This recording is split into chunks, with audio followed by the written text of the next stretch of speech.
বাংলাদেশ জামায়াতে ইসলামী দেশকে আফগানিস্তান বানাতে চায় বলে মন্তব্য করেছেন বিএনপির মহাসচিব মির্জা ফখরুল ইসলাম আলমগীর।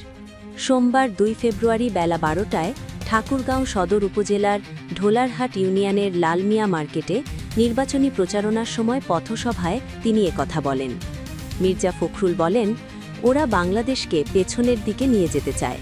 ওরা এমন একটি দল যারা আমাদের সামনে দিকে যেতে বাধা দেয়। আমরা পেছনে যেতে চাই না, আমরা সামনে যেতে চাই।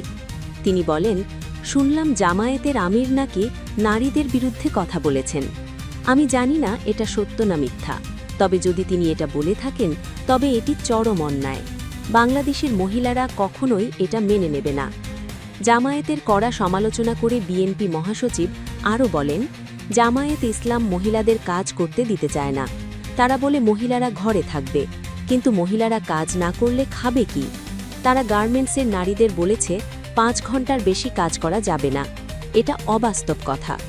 নারীদের অধিকার ও শিক্ষার গুরুত্ব তুলে ধরে তিনি বলেন, আমাদের মেয়েরা যদি স্কুল কলেজে না যায়, পড়াশোনা না করে, তবে তারা চাকরি পাবে কোথায়? কোনো সরকার কাজ না করলে কাউকে টাকা দেবে না, এমন প্রতিশ্রুতি দেওয়া বাটপাড়ি ছাড়া আর কিছু নয়। তিনি উপস্থিত জনতার উদ্দেশ্যে বলেন, নারী পুরুষ সমান অধিকার নিয়ে বাংলাদেশে বাস করবে। আমাদের দেশে ছেলেদের তুলনায় মেয়েদের সংখ্যা বেশি। ইসলাম ধর্মেও মেয়েদের প্রাপ্য অধিকার প্রদানের কথা বলা হয়েছে। আমরা সেই অধিকার রক্ষা করতে চাই।